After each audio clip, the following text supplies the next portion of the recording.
Lastly, my last one is in the series again about the village of Western Turtle. So this is the village, volume 5, part 6, the Tadpoles. Every spring, the children in our village would cluster by the stream, and each child would fill an old jam jar with frog spawn.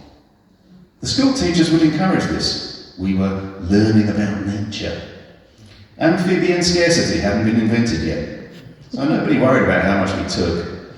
There would always be frog spawn, like there would always be custard. The school didn't ration either. When the frog spawn hatched, my friend Richard never left his jam jar alone. While the rest of us were watching the A-Team, Richard gazed at those little blobs of life, wriggling and circling, dipping and bobbling. One Saturday, me and Lewis Gilbert rode to Richard's house, and he showed us what had happened inside his jam jar. Every single one of Richard's tadpoles had his face.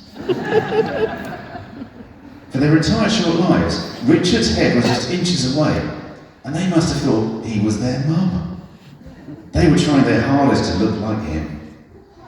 Of course, after that, we all spent morning, noon and night with our faces pressed up against our jam jars to see who could get the best tadpole likeness.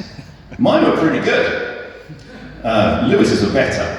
Simon Hudson didn't want to give up his paper round, so he held his jam jar in front of his face with one hand as he steered his bike with the other, and he only came off 4 times. Martin Bunt was mad about planes, so he sellotaped a top trump card against the side of his jar, hoping his tadpoles would turn into miniature Vulcan bombers. But the tadpoles had trouble making sense of a flat image, so they just thought the card was their mum. Their faces became rectangles with rounded corners. When the tadpoles grew legs, it was time to plop them back into the stream. We had enjoyed them and loved them, but tadpoles are like the days and the years. You can't hang on to them. You've got to let them swim free. Thank you.